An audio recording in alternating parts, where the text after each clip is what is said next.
구약성경 창세기 15장 1절에서 11절까지의 말씀 우리 한 목소리로 함께 봉독하겠습니다. 이후에 여호와의 말씀이 환상 중에 아브라함에게 임하여 이르시되 아브라함아 두려워하지 말라. 나는 내 방패요 너의 지극히 큰 상급이니라. 아브라함이 이르되 주 여호와여 무엇을 내게 주시려 하나이까. 나는 자식이 없사오니 나의 상속자는 이 다메섹 사람 엘리에셀이니이다. 아브라함이 또 이르되 주께서 내게 씨를 주지 아니하셨으니 내 집에서 길린 자가 내 상속자가 될 것이니이다. 여호와의 말씀이 그에게 임하여 이르시되 그 사람이 내 상속자가 아니라 내 몸에서 날 자가 내 상속자가 되리라 하시고 그를 이끌고 밖으로 나가 이르시되 하늘을 우러러 무뼈를 셀 수 있나 보라. 또 그에게 이르시되 내 자손이 이와 같으리라. 아브라함이 여호와를 믿으니 여호와께서 이를 그의 의로 여기시고 또 그에게 이르시되 나는 이 땅을 내게 주어 소유를 삼게 하려고 너를 갈대아인의 우르에서 이끌어낸 여호와니라. 그가 이르되 주 여호와여 내가 이 땅을 소유로 받을 것을 무엇으로 알리이까. 여호와께서 그에게 이르시되 나를 위하여 3년 된 암소와 3년 된 암염소와 3년 된 수량과 산비둘기와 집비둘기 새끼를 가져올지니라.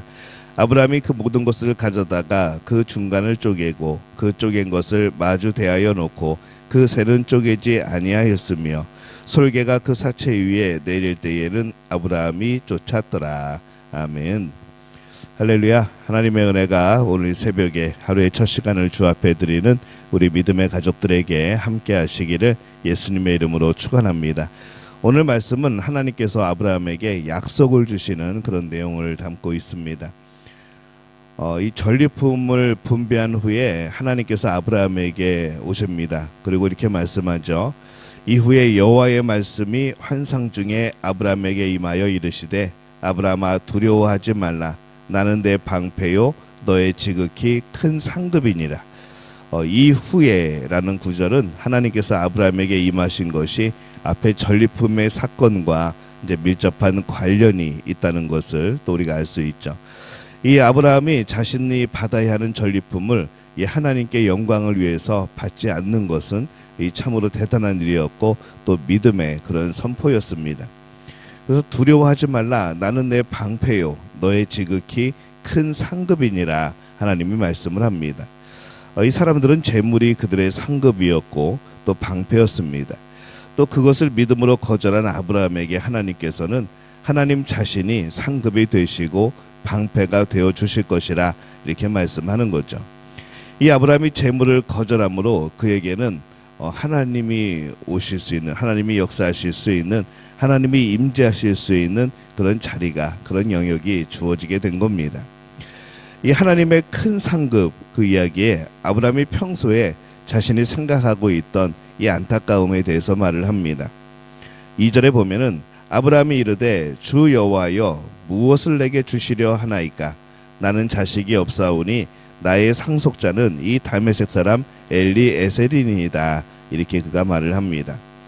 나는 자식이 없사오니 자식이 없는 것은 당시에 매우 좀 심각한 일이었습니다. 근데 또 나이가 많아서 본인이 자식을 낳을 수도 없는 그런 상태였을 것 같고 그래서 자신의 상태를 하나님 앞에 아뢰는 거죠. 3절에 보면은 아브라함이 또 이르되 주께서 내게 씨를 주지 아니하셨으니 내 집에서 길린 자가 내 상속자가 될 것이니이다. 그렇게 그가 말을 합니다. 이 아브라함의 그런 여러 가지 마음속에 있는 이야기에 대해서 하나님이 대답해 주시죠.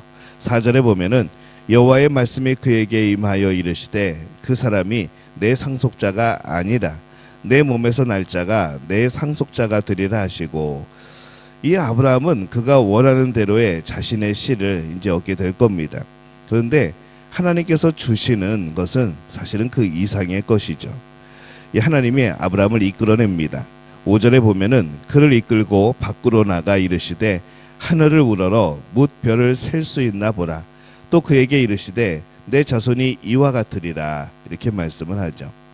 요즘에는 워낙 이제 불빛이 밝고 또 공해가 있다 보니까 이 별이 안 보일 때가 참 많지만은 이 당시는 밤이 어두웠고 또 하늘이 맑았기 때문에 아마 하늘에 별이 가득하였을 겁니다.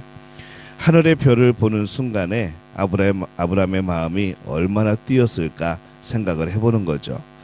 대체 얼마나 많은 복을 받으면 후손이 저 하늘에 빽빽히 빈틈없이 차 있는 그런 별들처럼 그렇게 많게 될까? 그가 가슴 벅차게 그 하늘을 바라봅니다. 이 하늘의 별처럼 많게 되는 것은 아브라함의 육신의 씨보다는 이 믿음의 후손을 상징하는 것이죠. 이 아브라함은 육신의 그런 자녀들, 그런 민족들을 생각하였겠지만은 이 하나님은 육신의 씨를 넘어서 이 믿음의 씨앗들, 오늘날 살아가고 있는 이 예수님의 사람들, 또 구원받은 영혼들, 또 우리 그리스도인들, 바로 이것이 믿음의 씨앗이 되어진 겁니다. 지금은 한 명도 없는데 하늘에 가득한 후손을 보게 될 것이라고 또 우리가 그가 믿게 되는 것이죠. 그래서 이 믿음의 씨는 육신의 씨보다 훨씬 더 중요합니다. 아브라함 말씀대로 믿음의 조상이 되어지는 것이죠. 그들 가족의, 그들 부족의 그런 조상이 아니라 이 믿는 모든 자의 조상이 되어지는 것, 이제 그런 복을 얻게 됩니다. 이 하나님의 약속을 듣고 아브라함이 감격을 합니다. 6절에 보면은 아브라함이 여호와를 믿으니 여호와께서 이를 그의 의로 여기시고 이렇게 말씀을 합니다. 이 구절은 굉장히 유명한 구절입니다. 신약에서도 4번이나 인용을 합니다. 아주 중요한 구절이 되어지죠.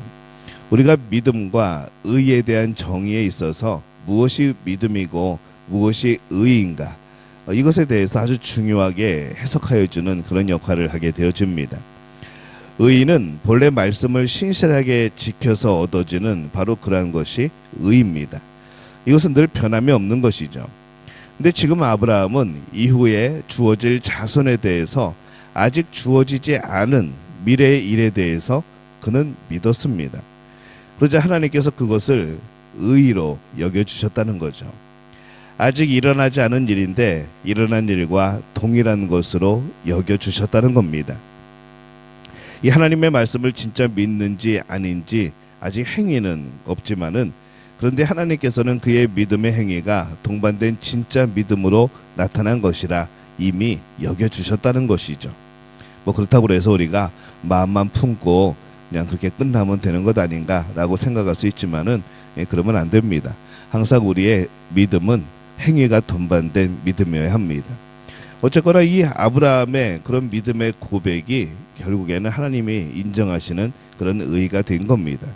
아브라함은 이후에 아들을 드리는 사건으로 그의 그 믿음이 정말이었는가, 이것을 실제로 더 증명을 하죠. 오늘 우리의 믿음도 이 아브라함처럼 미래에도 변함이 없는 그런 믿음이 되어야 될 줄로 믿습니다. 행위로 증명될 수 있는 진짜 믿음이 되어야 되는 것이죠. 지금 믿음이 진짜가 되도록, 진실한 믿음이 되도록 우리는 더욱더 힘써야 합니다. 이 하나님께서 아브라함에게 자손을 약속하시고 이어서 땅에 대해서도 약속을 합니다. 7절에 보면은 또 그에게 이르시되 나는 이 땅을 내게 주어 소유를 삼게 하려고 너를 갈대아인의 우르에서 이끌어낸 여호와이니라. 하나님께서 우르에서 말씀을 하셨습니다. 또한 롯과의 이별 후에도 땅에 대해서 또 약속을 하셨습니다. 이번째 3번에 이제 걸쳐서 말씀을 하게 되는 것이죠. 그리고 여호와니라라고 말씀을 맺습니다. 이 말씀은 자신의 이름을 걸고 약속을 하시는 겁니다. 참 인간의 편에서는 굉장히 황송한 거죠. 우리 편에서 하나님 이거 주십시오, 저 땅을 주십시오 한 것이 아니라 하나님 편에서 너에게 많은 민족을 이루게 하겠다, 또 그 땅을 너희들에게 주겠다라고 하나님이 일방적으로 우리에게 약속을 하는 겁니다. 그것도 하나님의 이름을 걸고 약속을 하시는 거죠.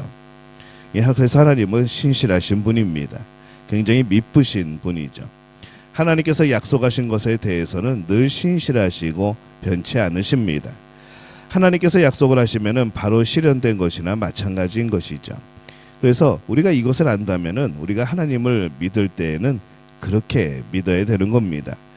이 아브라함은 하나님의 약속에 대해서 어떻게 내가 그것을 알 수 있는지 물어봅니다. 8절에 보면은 그가 이르되 주 여호와여 내가 이 땅을 소유로 받을 것을 무엇으로 할리까? 이렇게 질문합니다. 그래서 또 하나님이 아브라함에게 약속의 증표를 주시죠. 9절에 보면은 여호와께서 그에게 이르시되 나를 위하여 3년 된 암소와 3년 된 암염소와 3년 된 수량과 산비둘기와 집비둘기 새끼를 가져올지니라 이렇게 말씀을 합니다. 또 10절에는 아브라함이 그 모든 것을 가져다가 그 중간을 쪼개고 그 쪼갠 것을 마주 대하여 놓고 그 새는 쪼개지 아니하였으며 이렇게 말씀을 합니다. 그 중간을 쪼개고 그 쪼갠 것을 마주 대하여 이렇게 표현을 하죠. 이 재물을 쪼개놓고 이 약속의 당사자가 서로 맞은편에 서는 것은 약속의 신실함에 대한 그런 증거입니다. 송아지를 둘로 쪼개고 그 두 조각 사이로 지나매 내 앞에 언약을 맺었으나 그 말을 실행하지 아니하여 내 계약을 어긴 그들을이라고 이 예레미야서에 말씀을 하죠. 그 예레미야서의 이 말씀을 보면은 이 그 당시에 뭔가 계약을 맺을 때는 송아지 같은 것을 둘로 쪼개고 그 조각 사이로 지나가는 것. 그래서 만약에 너와 나와의 약속이 누군가 어기게 된다면 이 짐승의 둘로 갈라진 것처럼 너도 죽게 될 것이다 라는 그러한 의미로 이제 언약을 맺게 된 그런 증표로 삼았던 것이죠. 이 계약을 어길 때에 죽음을 상징합니다. 하나님께서 그렇게 엄하고 분명하게 일방적으로 하나님이 주시려는 복에 대해서 이 아브라함과 언약을 맺으시게 된 겁니다. 그래서 이 하나님께서 아브라함과 언약을 이 쪼갠 재물을 두고 서로 하는 것을 보면서 참 우리에게는 커다란 은혜인 것이죠. 참 이것이 큰 황송한 우리가 받기에 참 황송한 은혜가 되어지는 겁니다. 하나님께서 아브라함에게 자손과 땅을 약속하시는 것을 오늘 봅니다. 우리에게 일방적으로 복 주시겠다 하시는 거죠. 세상의 재물을 거절한 아브라함에게 하나님께서 친히 상급이 되시고 또 놀라운 약속을 주시는 것을 오늘 봅니다. 그리고 아브라함은 그것을 믿었고 확신 위에 서고자 그가 또 노력하는 모습을 보는 것이죠. 이 모든 신앙인은 하나님과의 약속을 가진 사람들입니다. 오늘 우리는 그 약속 가운데 살아가는 사람들입니다. 우리의 상급은 하나님이신 거죠. 세상의 재물이 아니라 하나님의 약속을 믿고 신뢰하고 따라가는 것이 우리의 진정한 신앙의 모습이 되어야 됩니다. 그것에 우리 모든 것을 걸어야 하는 것이죠.